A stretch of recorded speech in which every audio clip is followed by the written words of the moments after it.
I wasn't planning on making a video about the Oregon versus Idaho game, but unfortunately for me, my Oregon team decided to go out and have a lame duck of a game against the Idaho Vandals. And yes, that is a pun that I'm going to keep.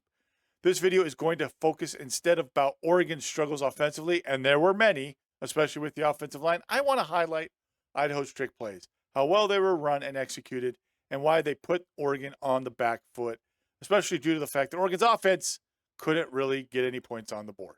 All right, so we're going to start off here with this play. This occurs right after Oregon fails on another fourth down attempt. It's where the offensive lineman fell down while Oregon was running power, and it got stuffed. What we're going to have on this play is Idaho is going to sell that they are running outside zone, so the ball is going to be handed off to Cummings right here, who is going to be running as though he is running stretch from out of the pistol.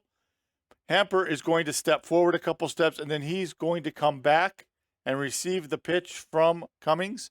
The reason he's going to step forward is he wants to sell that he is going downfield, and that actually ties up a little bit better, allows all the timing for it to work with regards to the pitch and everything like that.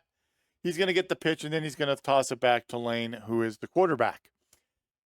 What we have is Jake Cox, who is the tight end right here. He is going to come out, and he is going to sell that he is blocking outside zone on Reed, who's number 9 for Oregon right here. He's going to sell that he's going to block him. Reed kind of widens and doesn't really let himself get blocked. And still, then what we're going to have is Cox is going to delay a little bit, and then he's going to wheel up the sideline right here.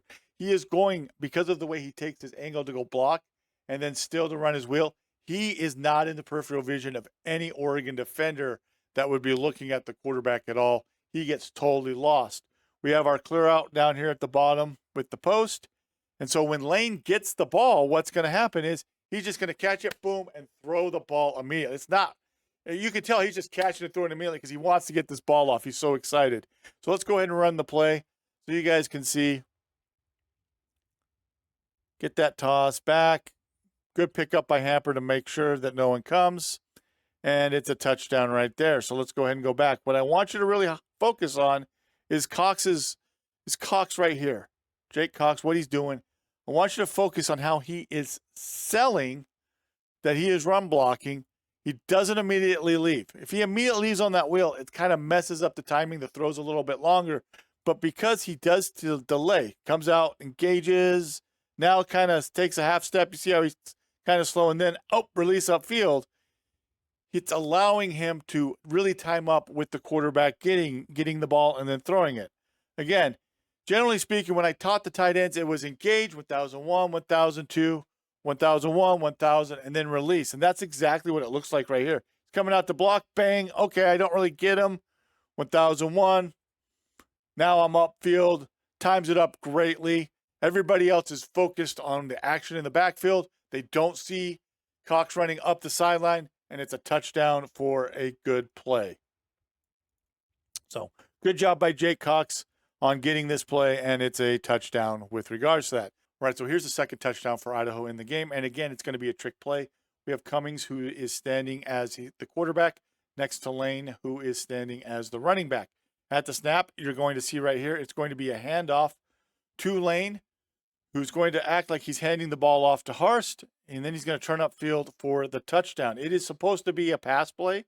You can see right there that Hamper and Jake Cox are running routes.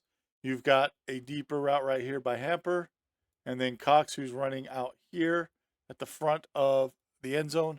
Then backside, we've got the deep route, the dig right here as well. You saw that Harst, he's going to come back as though he's running the reverse, and he's going to really sell that he's getting the ball, really accentuate with those hands, try and draw the defense to come with him as he's doing it. Oregon is running a line stunt defensively, so we're going to have a line stunt by all 4 defensive linemen, just like this. And that's why Uyunglele, he is going to be the one who's outside to really force Lane back in. But again, the problem for him is that nobody is scraping over and going with Lane. 26 right here, Devin Jackson. I believe he is supposed to be like the robber, the hold player. He gets caught up looking at Cox and chases, and chases with Cox out. And so when he does, there's no one there to fill in and really slow down Lane on the play. So let's go ahead and run it now again after I've pointed this all out. You can see right there, Devin Jackson goes with him. we've got, because of harsh action, defensive back's going to go with him back across. Oops. And as you can just see, it's just that little thing. Oh, don't have anything. Let me cut up inside. There's no one there. Touchdown. Great play. You can see it from the end zone view right here. And that's the thing that Dan Lanning talked about in the post game. Again, not a great game offensively for Oregon. There's a lot to look at, especially with the offensive line. They could move the ball, but they would have moments of just mistakes that would then cost them, lead to either turnover on downs or punts. There was a missed field goal, but regardless, not the greatest game. Hopefully they were just looking ahead to Boise State, or else they're in real big trouble going forward, especially in the Big Ten. So we'll see what happens. But hopefully this just gave you guys some idea of what goes into the trick plays. Wanted to highlight it, especially for an FCS school like Idaho, and just kind of talk about, selling that you're blocking and then releasing and what it takes sometimes to run these plays to make them successful. Hopefully you enjoyed this video. If you did, please make sure to leave a like. Let me know your thoughts down below. Make sure to subscribe if you enjoy this type of content. We'll be making it all football season long. We'll see you next time, though. Have a great rest of the day. I do want to recognize the members of this channel at the booster level and above for their support. If you wish to have your name in a video just like this, make sure to check out the join link in the description below. Here on the end screen, you can see that there's another recommended video. Make sure to click that and watch it. Also, make sure to subscribe so that you don't miss out on any future breakdown videos. I hope you have a great rest of the day.